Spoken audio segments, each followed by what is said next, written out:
ሰላም ወዳጆቼ እንዴት ናችሁልኝ? ዛሬ ህንድ ውስጥ የተከሰተ የወንጀል ታሪክ አዘጋጅቼላችኋለሁ። አብራችሁኝ መቆየታችሁ እጅግ ያስደስተኛል። በህንድ ዋና ከተማ ኒው ዴሊ ዳርቻ ኖይዳ በተባለች ከተማ ውስጥ ኒታሪ የምትባል ትንሽ መንደር አለች። እንደ አውሮፓውያን አቆጣጠር በ2005 በዚያ መንደር ውስጥ ልጆች አንድ በአንድ መጥፋት ጀመሩ። ወላጆች ወደ ፖሊስ ጣቢያ ደጋግመው ሄዱ፣ ግን የተባሉት ልጆቻችሁ ሸሽተው ሄደዋል፣ አትጨነቁ ነበር። ከወራትና ከዓመታት ዝምታ በኋላ ግን አንድ ትንሽ ፍንጭ ወደ አንድ ቤት አመራ። የቤት ቁጥር ዲ5። እዚህ የተገኘው ነገር መላውን እንዲያንቀጠቀጠ ዛሬም ድረስ ያልተቋጨ ታሪክ ነው። ኒታሪ በጣም ትንሽዬ መንደር ናት። ጠባብ መንገዶች፣ ተጠጋግተው የተሰሩ ቤቶች፣ በአብዛኛው ድሃ የሆኑ ቤተሰቦች የሚኖርባት አካባቢ። በሴክተር 31 አካባቢ ዲ5 የተባለ ትልቅ ቤት ነበር።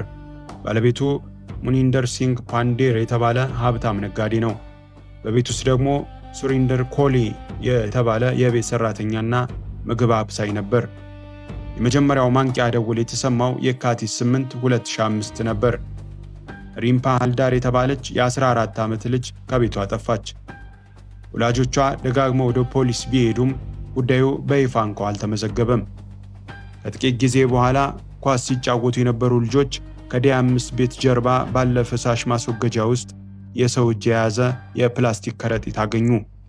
ለፖሊስ ቢያሳውቁም ፖሊስ የእንስሳት አካል ነው ብሎ ጉዳዩን ዘጋው።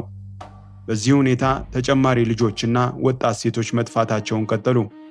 እያንዳንዱ ቤተሰብ የራሱን ጉዳይ ብቻውን ይዞ ቀረ። ማንም እርስ በርስ የተያያዙ ናቸው ብሎ አላሰበም። ግንቦት 7 2006 ላይ ፓያል የተባለች ወጣት ሴት ወደ ዲ5 ቤት እንደምትሄድ ለአባቷ ነግራው ጠፋች። ይህ ጉዳይ ከሌሎቹ በተለየ ትኩረት ማግኘት ጀመረ፣ ምክንያቱም በቀጥታ ወደ ቤቱ የሚያመለክት ፍንጭ ስለነበረው። ታኅሳስ 2006 ላይ ልጆቻቸው የጠፉባቸው ሁለት የመንደሩ ነዋሪዎች ራሳቸው መርማሪ ሆኑ። ከዲ5 ቤት ጀርባ ወዳለው የማዘጋጃ ቤት የውሃ ማጠራቀሚያ ታንክ አካባቢ ፖሊስን መርተው ወሰዱ። ነዋሪዎቹ ከቀድሞ የነዋሪዎች ማህበር ሊቀመንበር ኤስሲ ሚሽራ ድጋፍ ጠይቀዋል፣ ምክንያቱም በተደጋጋሚ በአካባቢው ፖሊስ ችላ ተብለው ስለነበረ። ታኅሳስ 26 ቀን 2006 ፓንዴር በፖሊስ ተያዘ። በማግስቱ ታኅሳስ 27 ኮሊም ተያዘ። ሁለቱም የተያዙት በመጀመሪያ የፓያል መጥፋት ጉዳይ ላይ ብቻ ተጠርጥረው ነው። ቁፋሮ ሲጀምር ግን አንድ ጉዳይ ብቻ አልነበረም። ታኅሳስ 29 እና 30 ተጨማሪ የሰው አጽሞች ከፈሳሽ ማስወገጃ ውስጥ እየወጡ መጡ።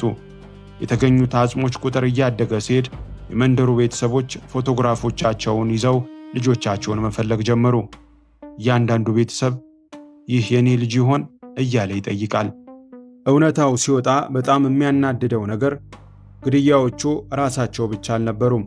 ፖሊስ በንቀትም ጭምር ለዓመታት ችላ ብሎ የነበረው ግድያ የበርካታ ሰዎች ሕይወት የተቀጠፈበት ሆኖ ተገኘ።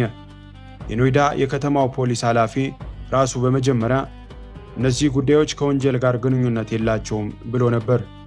ልጆቹ ካደጉ በኋላ ከቤተሰቦቻቸው ጋር ተጣልተው የሸሹ ናቸው ብሎ አጥላልቶትም ነበር። ነዋሪዎቹ ፖሊስ ጉቦ እየተቀበለ መረጃ ይደብቃል ሲሉ ከሰሱ። ገለልተኛ ምርመራ እንዲካሄድ ጠየቁ። የሕዝቡ ቁጣ እየጨመረ ሲሄድ የኡታር ፕራዴሽ መንግስት ጉዳዩን ጥር 11 2007 ለህንድ ማዕከላዊ ምርመራ ቢሮ ሲቢአይ አስተላለፈ። ሲቢአይ ጉዳዩን ከተረከበ ከ60 ቀናት እስር በኋላ እንኳ በኮሊ ላይ ተጨባጭ ማስረጃ ማግኘት አልቻለም። የካቲት 27 2007 ኮሊ በራሱ ፈቃድ ኑዛዜ ለማድረግ ጠየቀ። ፍርድ ቤቱም ኑዛዜውን መዘገበ። በኑዛዜው ውስጥ ኮሊ ሳቲሽ በተባለ የውሸት ስም ተጠቅሞ እንዴት ተጎጂዎችን ወደ ቤቱ ይስብ እንደነበረ ገለጸ። 9 ሴት ልጆች፣ 2 ወንድ ልጆች እና 5 ጎልማሳ ሴቶች እንደ ኑዛዜው ከሆነ ተጎጂዎቹን ወደ ቤት ካስገባ በኋላ ወሲባዊ ጥቃት ይፈጽምባቸውና ይገድላቸዋል። ሰውነታቸውንም በማጥፋት ማስረጃ ለማጥፋት ይሞክር ነበር። ይህ ኑዛዜ በመላው ህንድ የፍርሃት ማዕበል ፈጠረ። ጉዳዩ የፍትህ ስርዓት ውድቀት ተብሎ በሚዲያዎች ተገለጸ። ምክንያቱም ግድያዎቹ ለ2 ዓመታት ሲፈጸሙ ፖሊስ ምንም ትኩረት ስላልሰጠው። ጉዳዩ ወደ ጋዚያባድ የሲቢአይ ልዩ ፍርድ ቤት ተላከ። ኮሊ በ16 የተለያዩ ግድያዎች፣ ፓንዴር ደግሞ በ5 ግድያዎች ተከሰሱ። የካቲት 13 2009 ፍርድ ቤቱ የመጀመሪያውን ውሳኔ አስተላለፈ። ሁለቱም በአንድ ጉዳይ ላይ ጥፋተኛ ተብለው የሞት ፍርድ ተፈረደባቸው። ተጨማሪ ጉዳዮች እየታዩ ሲሄዱ ኮሊ በአጠቃላይ በ10 ግድያዎች ጥፋተኛ ተብሎ ተፈርዶበታል። ፓንዴርም በ2 ግድያዎች ጥፋተኛ ተብሏል። ለአውሮፓውያን አቆጣጠር በ2014 የህንድ ጠቅላይ ፍርድ ቤት የኮሊን የሞት ፍርድ ወደ ዕድሜ ልክ እስራት ቀየረው። ከ15 ዓመታት በላይ ጉዳዩ በፍርድ ቤቶች ሲንከባለል ከቆየ በኋላ የአውሮፓውያን አቆጣጠር በ2023 የአላሃባድ ከፍተኛ ፍርድ ቤት ሁሉንም ሰው ያስደነገጠ ውሳኔ አስተላለፈ። ፍርድ ቤቱ በቂ ማስረጃ የለም በሚል ምክንያት ኮሊንና ፓንዴርን ከሁሉም ቀሪ ጉዳዮች ነፃ አወጣቸው። የሞት ቅጣቱም ሙሉ በሙሉ ተነሳ። ይህ ውሳኔ ትልቅ ቁጣ ቀሰቀሰ። 19 ሰዎች መገደላቸው በማስረጃ የተረጋገጠ ሆኖ እያለ ማንም ኃላፊነት ወስዶ ሕግን ማስከበር አለመቻሉ የሀገሪቱን ሕዝብ ክፉኛ አስቆጣ። ጉዳዩ ወደ ህንድ ጠቅላይ ፍርድ ቤት ተመልሶ ቀጠለ። ሲቢአይ እና የተጎጂ ቤተሰቦች ይግባኝ ያቀረቡ። የአውሮፓውያን አቆጣጠር በኖቬምበር 2025 ጠቅላይ ፍርድ ቤቱ ራሱ ቀደም ሲል ያስተላለፈውን የመጨረሻ ውሳኔ በልዩ ስልጣኑ ኩሬቲቭ ፒቲሽን በመሻር የኮሊን ነፃ መባል አጽድቆ ሙሉ በሙሉ እንዲፈታ አዘዘ። ኮሊ ከስር ተለቀቀ። ይህ በህንድ የፍትህ ታሪክ ውስጥ እጅግ አሳፋሪና ያልተለመደ ክስተት ነው። ጠቅላይ ፍርድ ቤቱ የራሱን የመጨረሻ ውሳኔ የሚሽርበት አጋጣሚ ከስንት አንዴ የሚከሰት ክስተት ነው።